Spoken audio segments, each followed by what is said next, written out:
Hello everyone, my name is Lukáš Podpěra and I'm a 7th player from Czech Republic.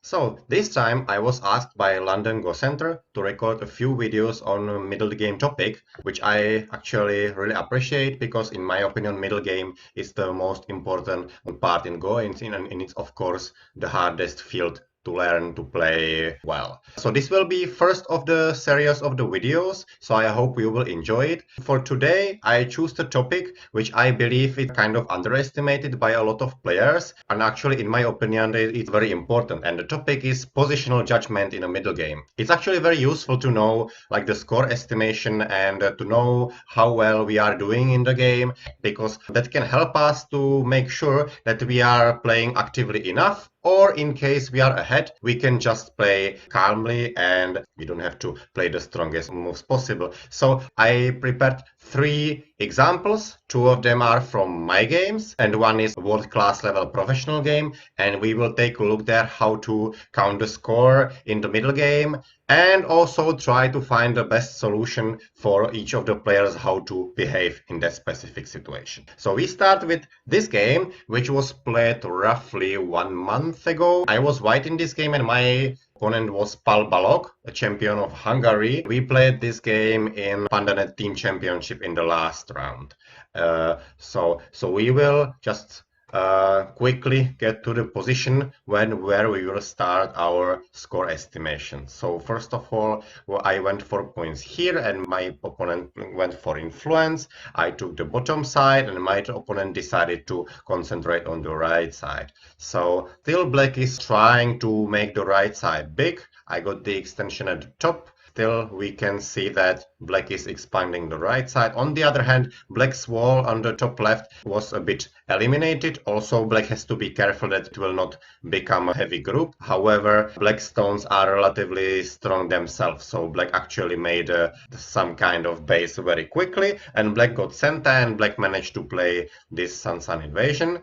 Then after white's double Hanne, black decided to cut from this side, so black wants to force white to let him live in the corner, which anyway actually didn't happen in the end. Black decided to take a Ponuki, but maybe black managed to get some positive exchanges on the outside. We can move forward. Black needs to make his Ponuki a bit stronger, and then black managed to get these pushes, and white is actually building a big territory at the bottom side. Now it's the time to make some kind of estimations, how should we behave in this situation. So what is the first premise for score estimation? I will also put this exchange here which happened right after that. So first we have to draw the approximate borders of the territories. So, how to draw a border? We should imagine that there might be some endgames already played. For example, the corner in the bottom right, which is still not decided who will actually get it. It should be probably separated kind of half and half. So, at this moment, we should probably expect the border will be somewhere around here. For example, if we would like to imagine some kind of Joseki there, then if it finishes like this, that would be probably fair. Because on the other hand, there might be a possibility that white will actually manage to play on Sansan. On the other hand, black might also be able to block a corner. So that's why I thought this Joseki should be a good compromise how to judge this corner at the moment. This is our border.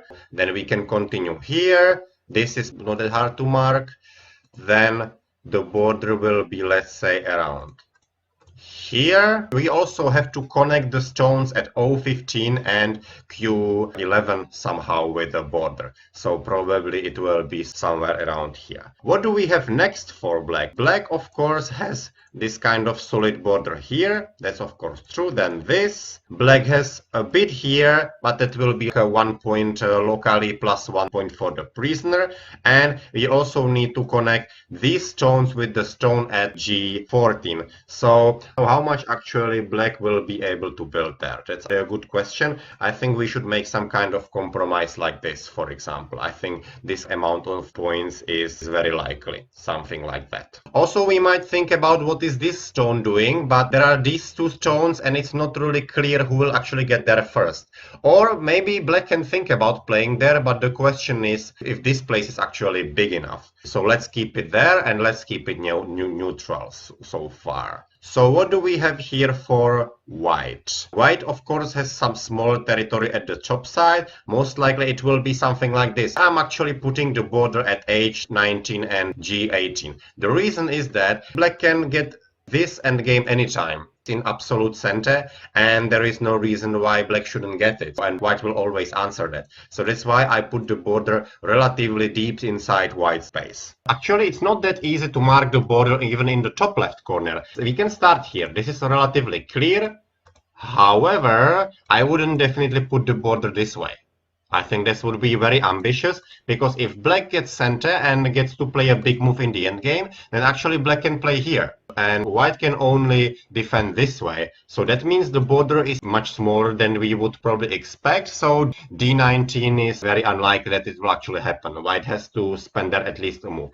On the other hand, it wouldn't be a good idea to put the border here. So we should probably put it somewhere on the halfway line. I would put the border somewhere around here, because we are not sure who will get to play at B18 or white will get to play at D19. So since the value of the move at B18 is most likely close to 10 points, we should probably make some kind of border where white will build 5. So the border should be somewhere around here. And now we come to the bottom side, which is also not that easy to mark, but most likely it will be somewhere around here. Then we have to connect this structure.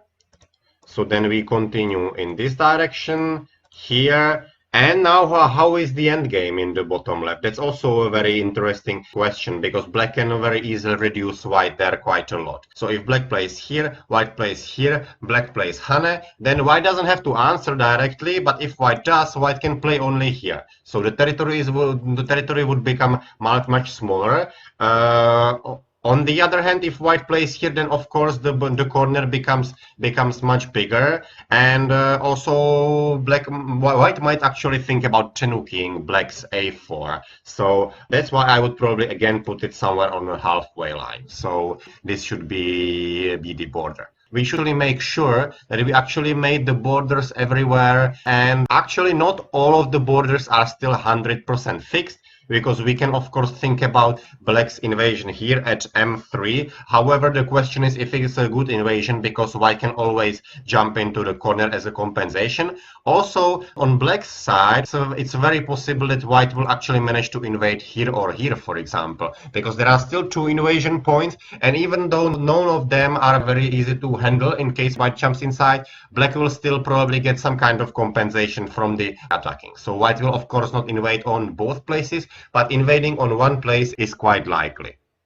So now we can actually start counting the score. I will also make the border here a bit precise. So if we count the score here for white in the top left corner, we will reach a number of 14 points.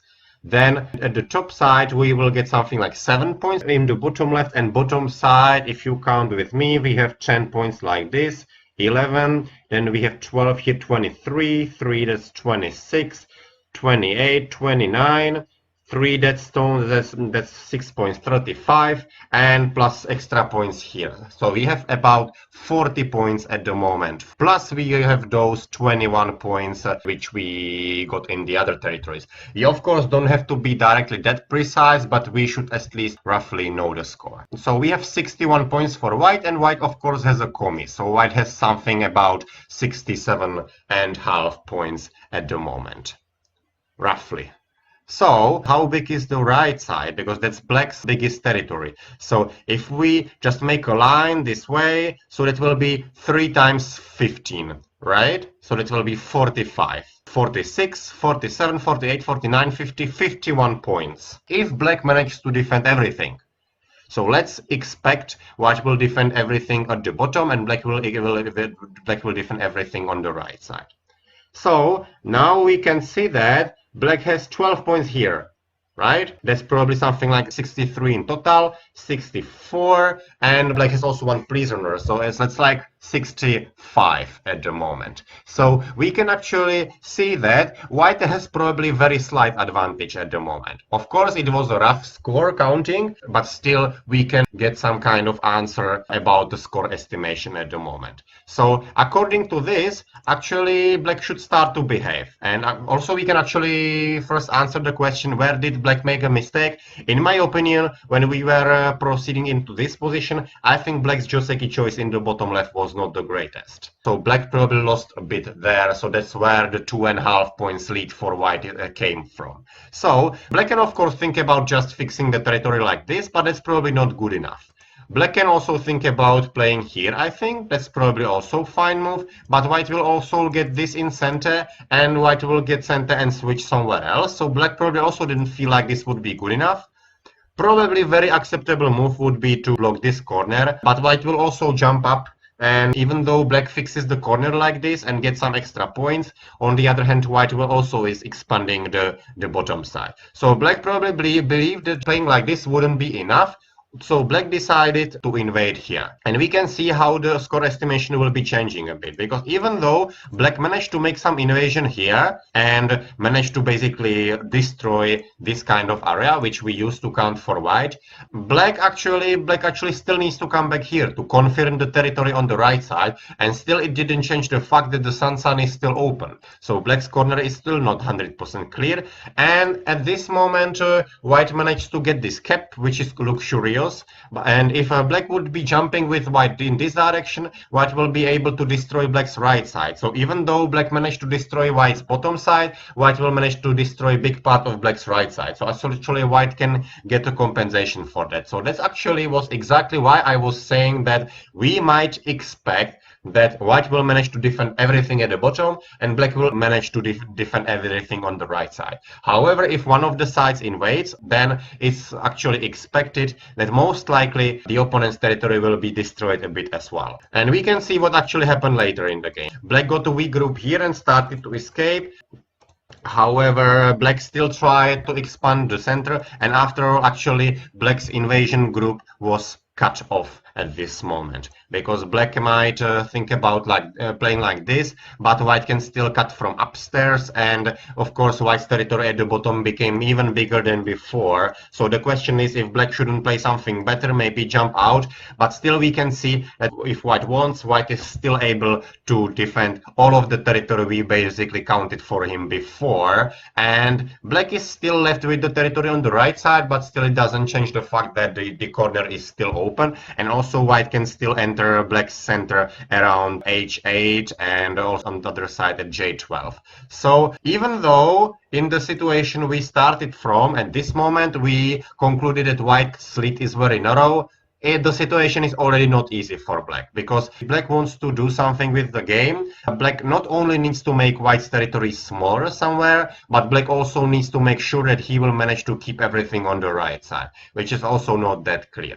So this was this example that how important it is to make a positional judgment specifically in this moment. If I remember correctly, that my opponent was thinking for relatively long here, so he probably realized that the situation got a bit worse for him in the bottom left corner, so that's why he started to think a bit more here, but black didn't manage to reverse this game. And especially after white got all of the big piece of the territory at the bottom. Here is actually, I think this game is relatively a good example of how important it is to judge the game clearly. So black at least tried to reverse the game somehow with this move.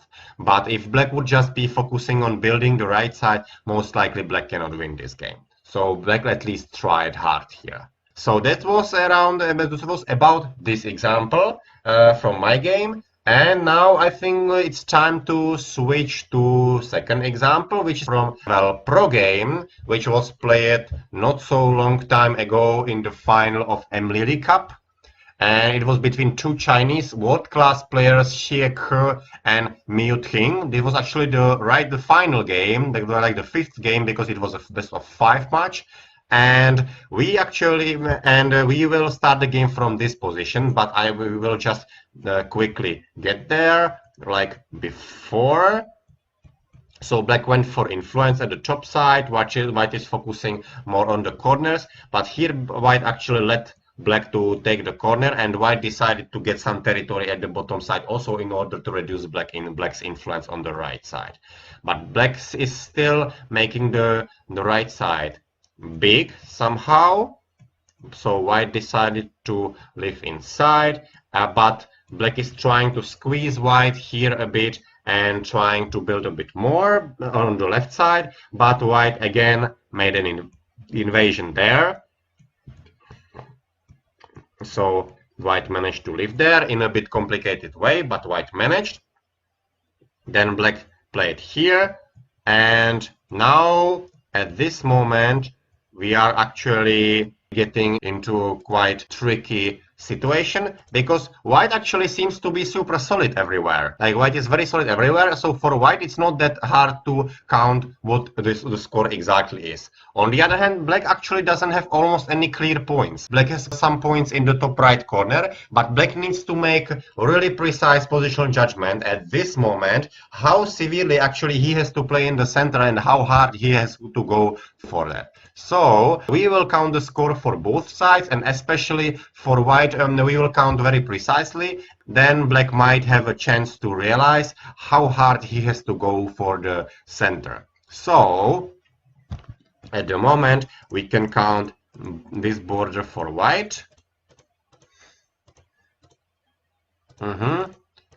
This way. Now the question is if white can get S15 in center, but it's actually possible white can. So let's say white will get all of this.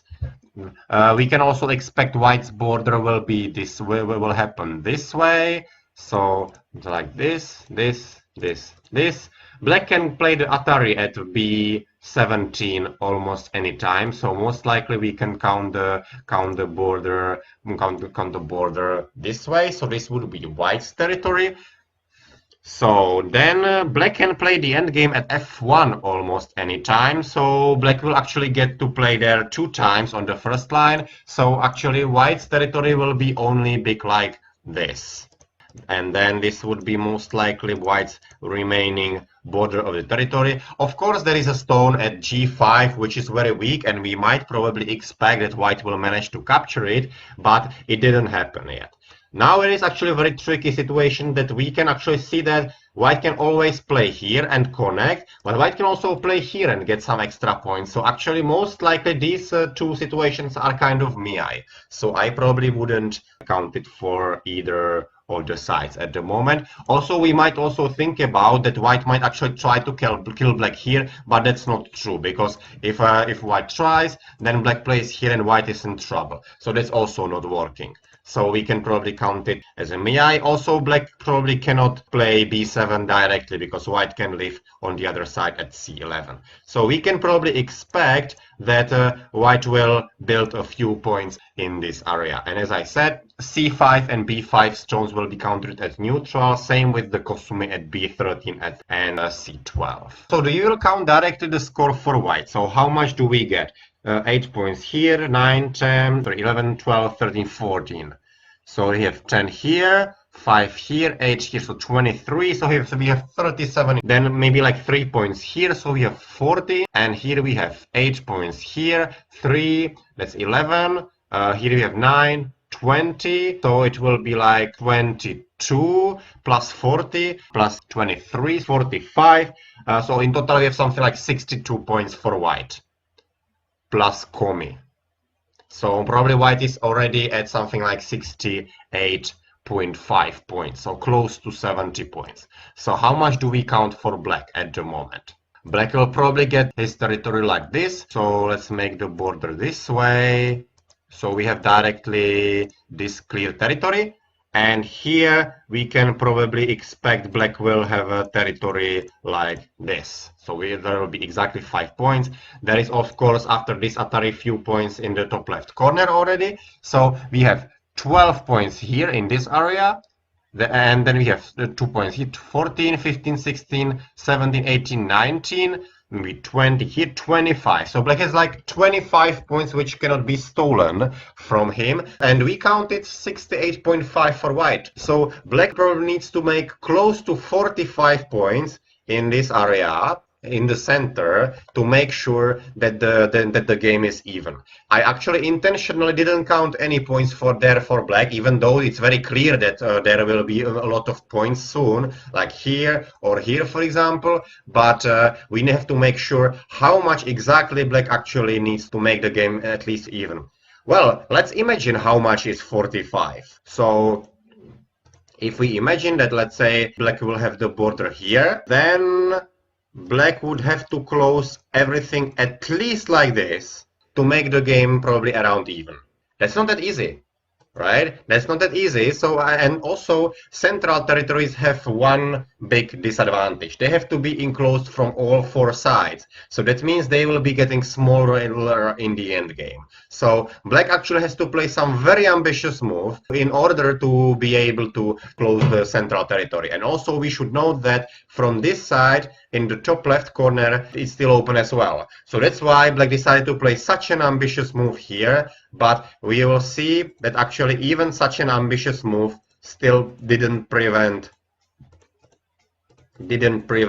white from reducing black's territory a lot. So black also had to go for some ambitious moves like this one and try to close as much as possible. Finally, there was actually a trade that black really managed to close everything in the center, maybe actually even more, but black was cut off in the top left corner, and black can only live there by this Atari, so there can be always a core for later. So even though black managed to make a huge dream central territory, still black lost a lot of points in the top left, because the core is very risky and black can easily lose there like 30 points. So we can see that in this kind of game, even though it looked like black's potential is enormous, it's not really easy to play such a game, and definitely from human perspective, for white this game is much easier to control, because white is solid everywhere, white has quite a lot of points, and white's only job is to just make sure that the black center will not become so big.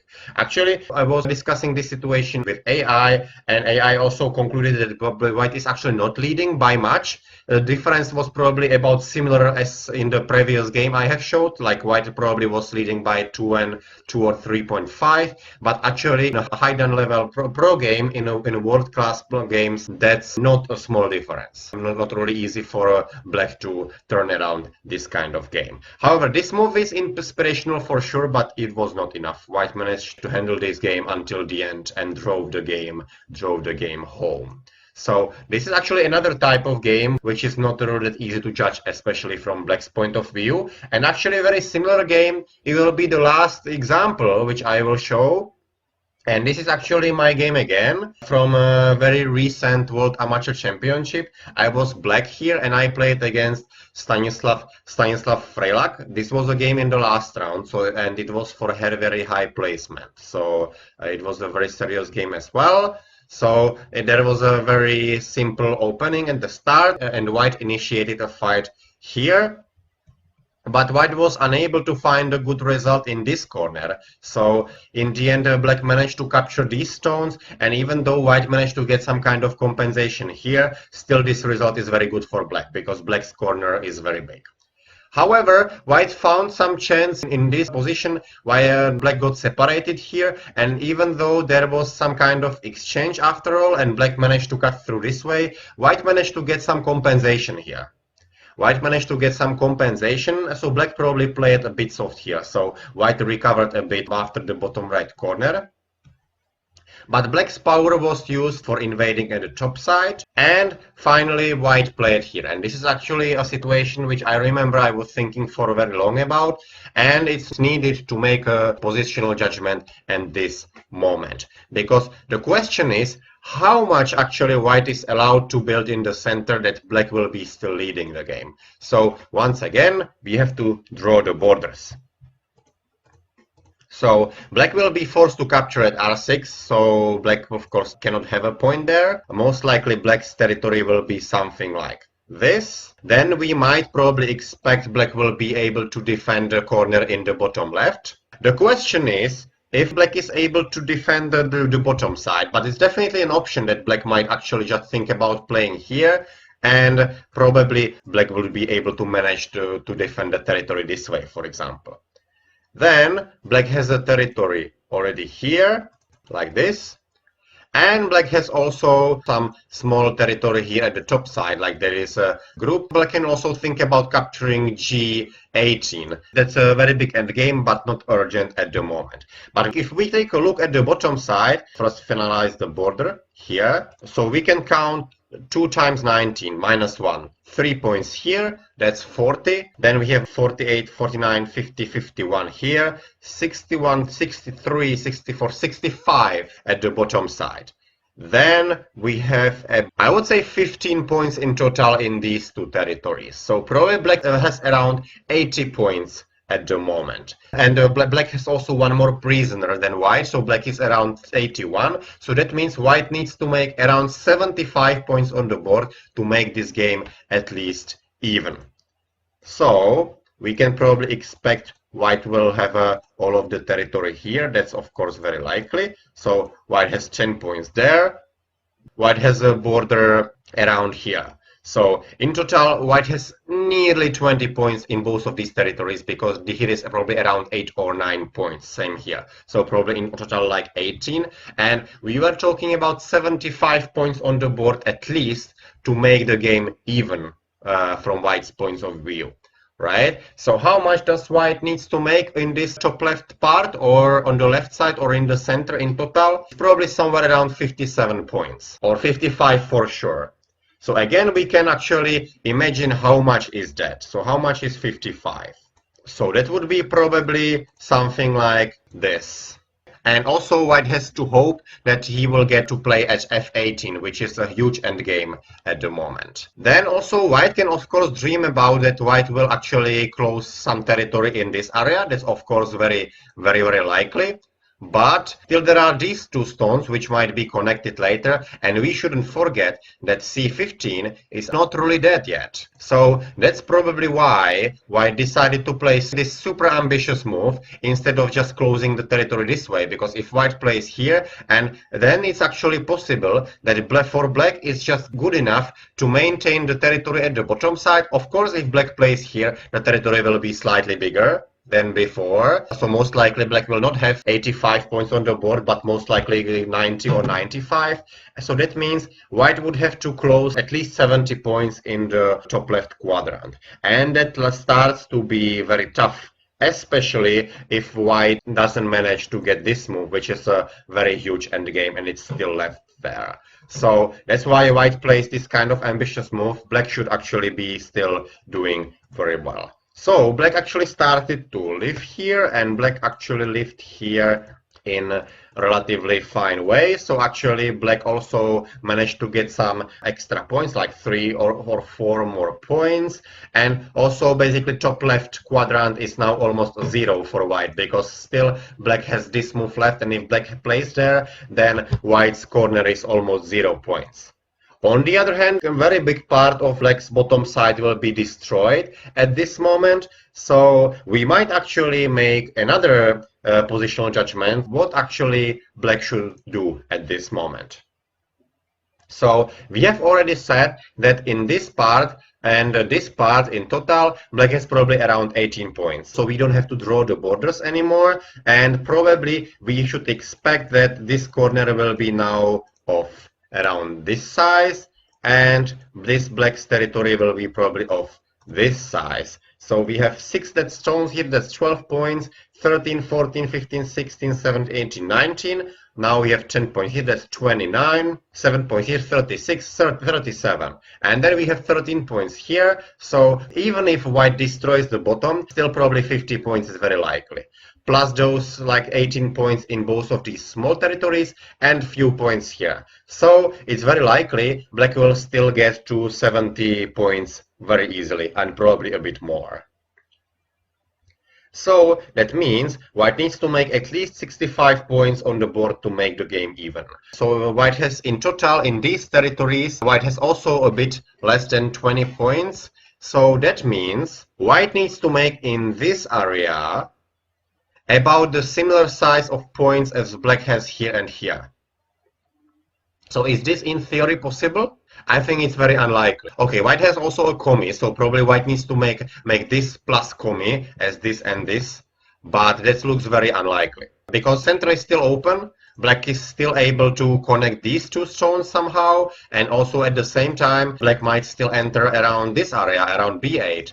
If white wants to close their 45 points or something, probably white would have to be able to make the border somewhere around here. And that looks very ambitious. And of course, at the same time, white still needs to destroy black's bottom side, as we have suggested. At this situation, when black is probably like comfortably probably around 10 points plus ahead, black can just afford to play this kind of move, and even to play just very simple like this. Black also added a few more points there. Also, for white, it's still impossible to close the border somewhere, so white tries to play here, but black can still enter this way, black can try to enter this way. There is also this kind of peep here, and black has also still the slide at b8. So for black, it's not so difficult to drag the game home from this position. It's actually true that white managed to get two very strong stones here, so probably white can go a bit further than only here. Probably white can slide a bit further here, but still it doesn't change the fact that black should be very comfortably ahead at this point, even if white closes all of the center. So at this situation, it's just good enough to keep calm, not to enter any complications. Well, in this situation, black might actually just think about even just playing here, and then take this endgame. Even just this very simple play would be most likely good enough. In this game, I was not that patient as usual because I was already in Byoyomi already in this stage, so I started to reduce the territory from this side, which fortunately worked out. But when I am looking at it now, peacefully at home and without any pressure, I can see that even just playing like this, it would be good enough for black to win, because black still has this move, as I have said. Black can still reduce from this side, black can still slide here, and black should be very fine on points. Well, finally, I managed to get something extra, so I managed to make the final gap bigger. In the end, it was over 20 points, but I think black can just be able to win calmly by a bit more than 10 points. And especially after what happened already at the start of the game in the bottom right corner, black should just keep calm, try to make his group safe, keep the stones connected, and just try to play calm moves. Because even though later I was not that patient, I think these moves are a very good example how should we behave when we are ahead. Just play simple like that. If the game would be even, most likely I wouldn't afford to play this kind of move. But when I know I'm ahead and I already destroyed all of the top left quadrant from white, then I know that white needs to close really a lot in the center. It's almost impossible to make the decisive border. So I decided to play very shamelessly like this in a very simple way. So, to conclude this lesson, I think it's very important to have at least brief positional judgment in some important moments in the middle game. Of course, we don't have to be that precise, like we don't have to count every point and so on, but at least, let's say, to have a number ending with 0 or 5 should be necessary for at least, let's say, players who are aiming to become done players, I think, because on done level this kind of estimation is already a must, and for Q players who are aiming to become done players, it would be good to learn this kind of estimation slowly, because this can definitely help you a lot how to behave on the board, if you should try to play severe or if it's just enough to play calmly, or if the situation is close, we should just try to play normal, let's say. And I think it's also very good to learn the attitude to count how much one of the opponents who is actually playing an influential strategy has to make somewhere in the center if he wants to make the game even. It's actually good to have this kind of vision also from the point of view of the player who is building the influence, and also from the point of view of the player who is playing territorial, and he needs to know how much that is necessary to reduce in the center. Actually, from the point of core estimation, it's of course always much easier to control the game from the point of view of the player who is just playing calmly on territory. But it's necessary to not overdo it and make sure that the opponent's center will not become too big. Like in this game, even though I was probably leading most of the time, I had to be really careful to make sure that white will not manage to close the territory from all the sides. But fortunately, white had too many borders to fix, so it didn't happen. Yeah, so we had 3 game examples. I hope this lesson gave you some information on how to make a score estimation in the middle game, how to draw the borders of the territories, that we should also take into account some endgame is into imagination and accounting already. So this was the first lesson of the series about the middle game. So I hope you enjoyed and we will meet each other on the next lesson. So see you next time. Bye bye.